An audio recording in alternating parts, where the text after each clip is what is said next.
நம்மோடு பேசுகிறார். இங்கே வேதத்திலே யாக்கோபு என்கிற ஒரு தேவனுடைய பிள்ளை. யாக்கோபு என்றால் உங்களுக்கு எல்லாருக்கும் தெரியும், எத்தன் ஏமாற்றுக்காரன்.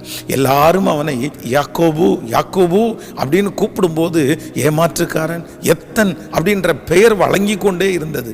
ஆனால் ஆண்டவர் இந்த இடத்துல ஒரு பெரிய காரியத்தை செய்கிறார்.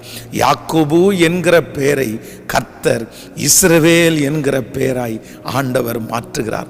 திரளான ஜனங்களுக்கு அவன் தகப்பனாய் மாறினான். நான் நம்புகிறேன், நான் விசுவாசிக்கிறேன், இந்த ஜெபத்தில் இருக்கிற ஒவ்வொரு பிள்ளைகளுக்கும் ஆண்டவர் இரண்டாவதாக ஒரு ஆசீர்வாதத்தை கர்த்தர் தருகிறார். உங்களுடைய பெயரை கர்த்தர் மாற்றுவேன். திருடன் என்கிற பெயர் இருக்கலாம், ஏமாற்றுக்காரன் என்கிற பெயர் இருக்கலாம், மோசமானவன் என்கிற பெயர் இருக்கலாம், என்னென்னமோ பெயர்களை வைத்து உங்களை கூப்பிட்டு கொண்டே இருக்கலாம். பட்ட பெயர்களை சொல்லி உங்களை கூப்பிடலாம். உங்களுக்குள்ளே இருக்கிற ஒருவேளை தாழ்வை குறித்து அதை வைத்து உங்களை குறைவாய் பேசலாம். ஆனால் ஆண்டவர் உங்களுக்கு தெளிவாய் கர்த்தர் வாக்கு கொடுக்கிறார். இல்லை, உன்மேல் இருக்கிற பெயரை நான் மாற்றுவேன், சீக்கிரமாய் மாற்றப்படும். இது தீர்க்க தரிசனமான வார்த்தை.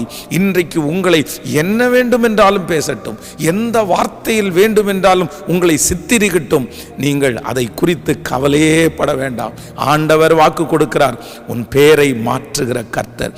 இந்த வசனத்தை படிக்கும்